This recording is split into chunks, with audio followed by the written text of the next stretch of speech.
Hey, good morning, everybody. It's your boy Nerdicane back here. Big shout out to all my new subscribers. I have doubled in subscribers from 2 to 4. Yeah, that's a big jump. Keep them coming. I just got back from Dragon Con, had a great time. It's a little weird because this is the first year that I've had a kid. So I was trying to juggle the responsibility of the kid and keeping the wife happy and going down there. I did a lot more daytime stuff. So if you don't know what Dragon Con is, I may do a video. I don't know if I took enough footage to do a video, but I'll try it out and I'll see what I got and I'll see what you get. It might not be much though, but let's jump into it. Got back from Dragon Con and Robotech #2 has hit the shelves. There was, I think I had two choices in cover. One was the pseudo retro Min May toy cover, which I didn't like. I really didn't like Min May in the original series to begin with. And this other one was this one. I really like it because of all the use of open space and the aircraft and just the look of it. It has a very sort of rough sketch, unfinished look to it, and I just really like that.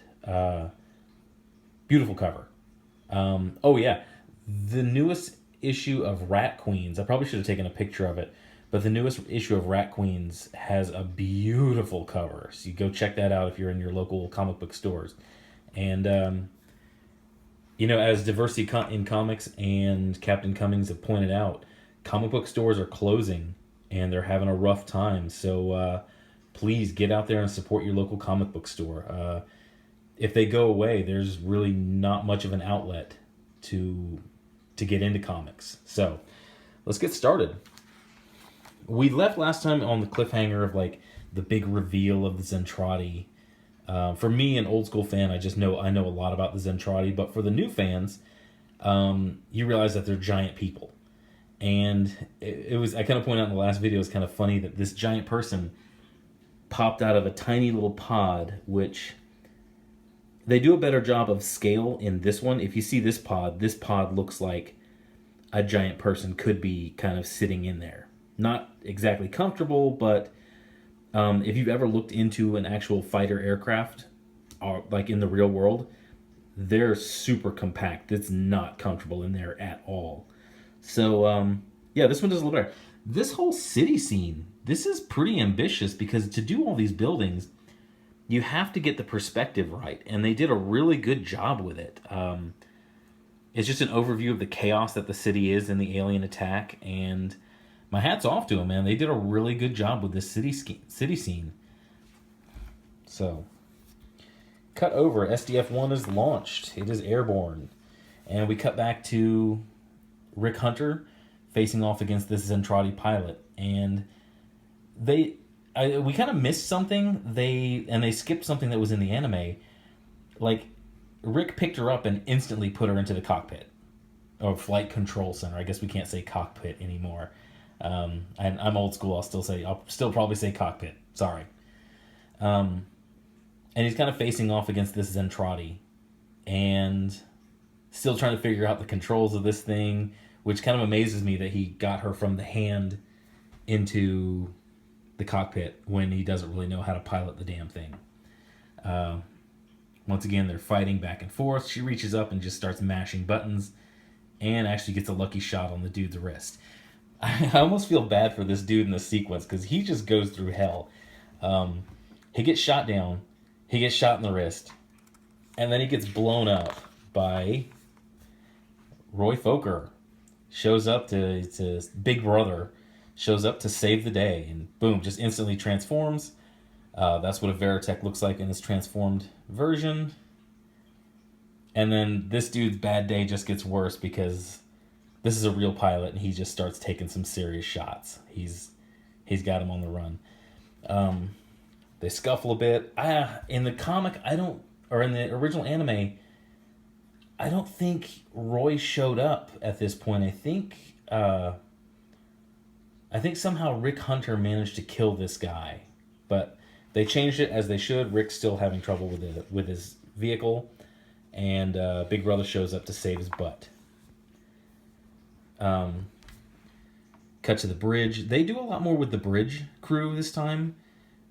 Just the back and forth, and some of the commands are a bit of a debate, which if you've ever been in the military, commands from a command level officer are not up for debate at all. They are, he says it, you do it, end of story.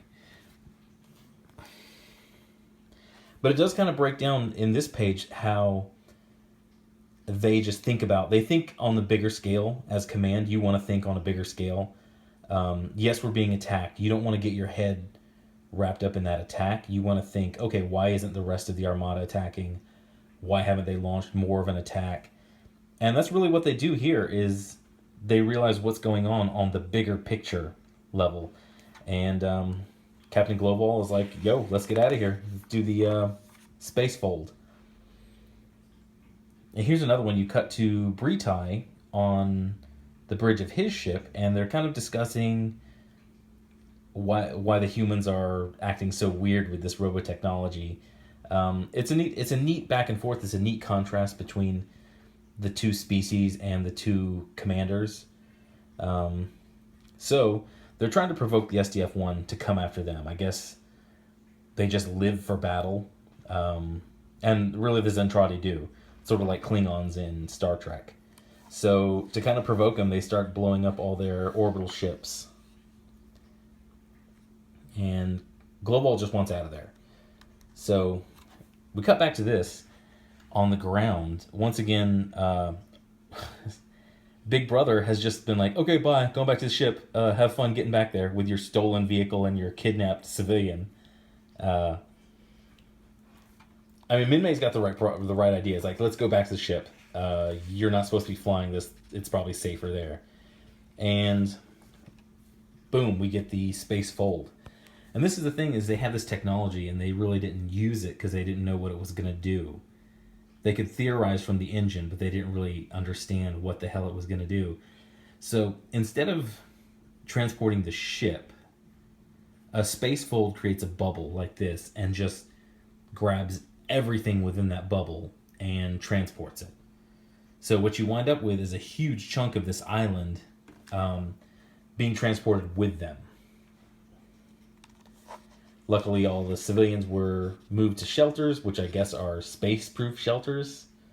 A little odd, but okay, I'll just go with it. So, cut back to the ship. Rick still hasn't made it to the ship, and this poor crew guy is taking the brunt of this dude's fury because of it. Instead of yelling at him, they should have had him respond as like, who the hell's Rick? Because he has no idea who the hell Rick is.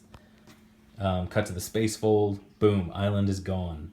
Apparently it even took these little chunks that were outside of the bubble. Apparently it took it with him. And they thought they were moving out to the moon. You're out at Pluto. Wah, wah. Fortunately, these are not normal engines. These are on a reactor, so he still has power. Because if you take away the oxygen from an aircraft, it falls out of the sky. So, once again, really great line, really great perspective on the city.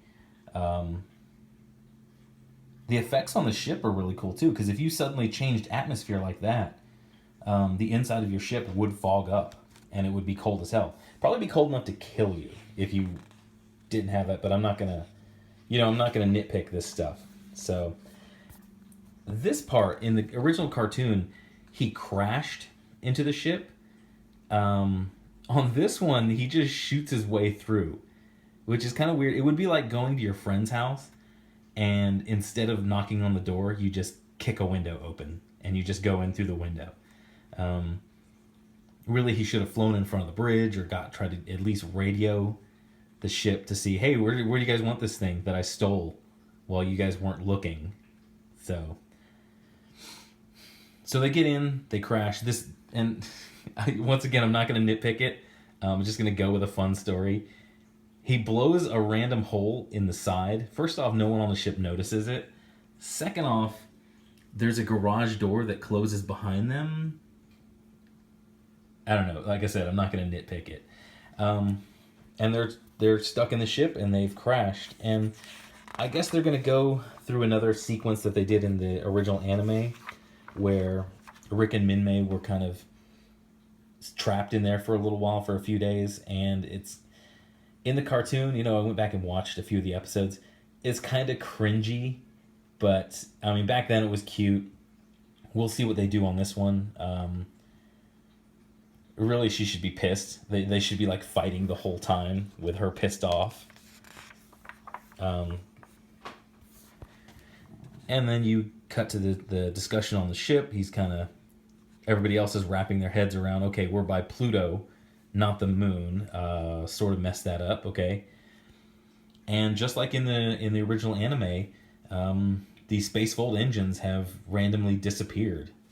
I can't remember why. I don't remember what the reason behind that was, but I'm sure we will find out. And just like the original anime, it's like, I'm afraid it's going to be a long trip home. They're doing really well with this. I'm really enjoying this. It's sort of a retelling. There's sort of some edits and some stuff added here and there. Once again, this is a buy. If you have never known the Robotech series and you kind of want to get to know, this is classic sci-fi. This is old school anime, like early 80s here in America. This is a really good story. This is a really well-rounded world with a lot of other books and history to it. So, 1 is a good read, 2 is a good read. I'm probably going to follow this out to see how far they go with this series. Yeah, it is. It's definitely a big pickup, and it's definitely a buy. Thanks for watching. Hit the subscribe button. Let's see if I can double my subscribers again in a week. Get to 8. I'll probably have some more videos up soon, and maybe a Dragon Con video. But we'll see what we got, okay? Thanks for watching. Hit that like. Tell me what you think. If you want me to keep doing this, let me know. If you don't want me to keep doing this, if you have suggestions on other comics that I should be doing that maybe no one else is doing, hit me up. I will try to respond to everybody, but really I have 4 followers, so I could probably respond to everybody. Have a good day. See you later.